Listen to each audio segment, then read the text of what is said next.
I am convinced that if we are to get on the right side of the world revolution, we as a nation must undergo a radical revolution of values. We must rapidly begin the shift from a thing-oriented society to a person-oriented society, when machines and computers, profit motives and property rights are considered more important than people. The giant triplets of racism, extreme materialism, and militarism are incapable of being conquered. A true revolution of values will soon cause us to question the fairness and justice of many of our past and present policies. On the one hand, we are called to play the Good Samaritan on life's roadside. That will be only an initial act. One day we must come to see that the whole Jericho road must be transformed, so that men and women will not be constantly beaten and robbed as they make their journey on life's highway. True compassion is more than flinging a coin to a beggar. It comes to see that an edifice which produces beggars needs restructuring.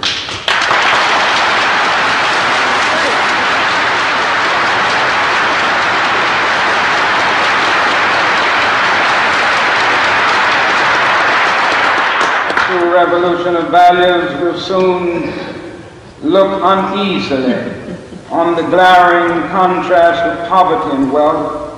With righteous indignation, it will look across the seas and see individual capitalists of the West investing huge sums of money in Asia, Africa, and South America, only to take the profits out, no concern for the social betterment of the countries, and say this is not just.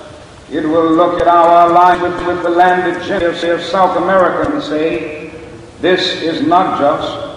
The Western arrogance of feeling that it has everything to teach others and nothing to learn from them is not just.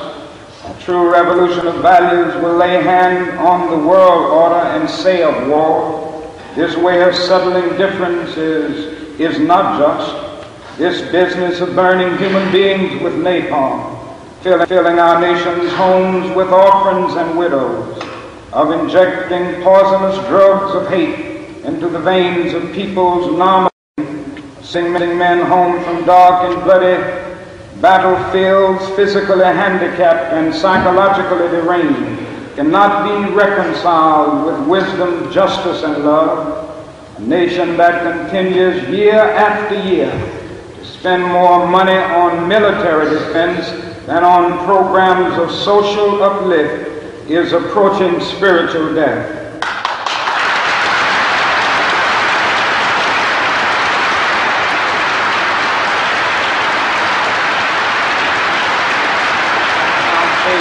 Fact, my friend, that tomorrow is today. We are confronted with the fierce urgency of now.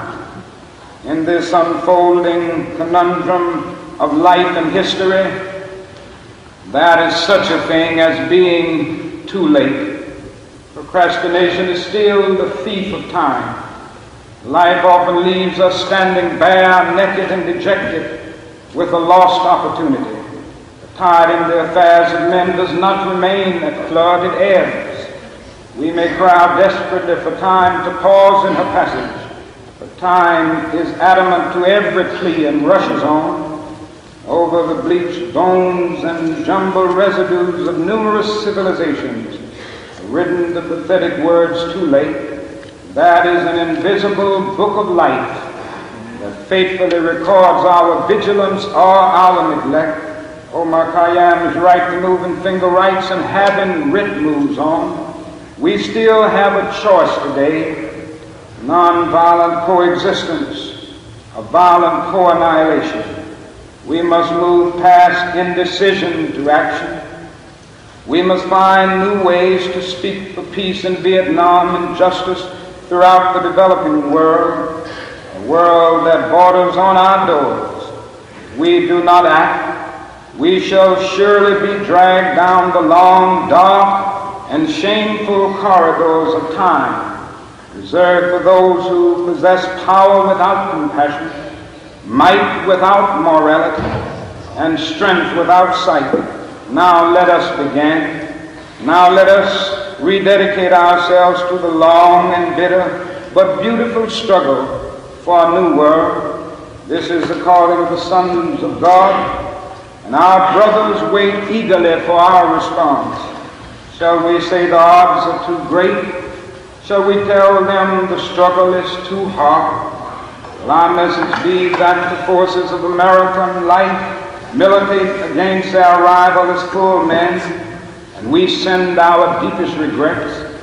Or will there be another message of longing, of hope, of solidarity with their yearnings, of commitment to their cause, whatever the cost? The choice is ours. And though we might prefer it otherwise, we must choose in this crucial moment of human history. As that noble bard of yesterday, James Russell Lowell, eloquently stated, once to every man and nation comes a moment to decide in the strife of truth and falsehood for the good or evil side. Some great cause, God's new Messiah, offering each the gloom of light, and the choice goes by forever twixt that darkness. Though the cause of evil prosper, yet his truth alone is strong. Though her portion be the scaffold, and upon the throne be wrong, yet that scaffold sways the future. Behind the dim unknown standeth God within the shadow, keeping watch above his own. And if we will only make the right choice, we will be able to transform this pending cosmic elegy into a creative psalm of peace. We will make the right choice. We will be able to transform the jangling discords of our world into a beautiful symphony of brotherhood. If we will but make the right choice, we will be able to speed up the day all over America and all over the world, when justice will roll down like waters and righteousness like a mighty stream.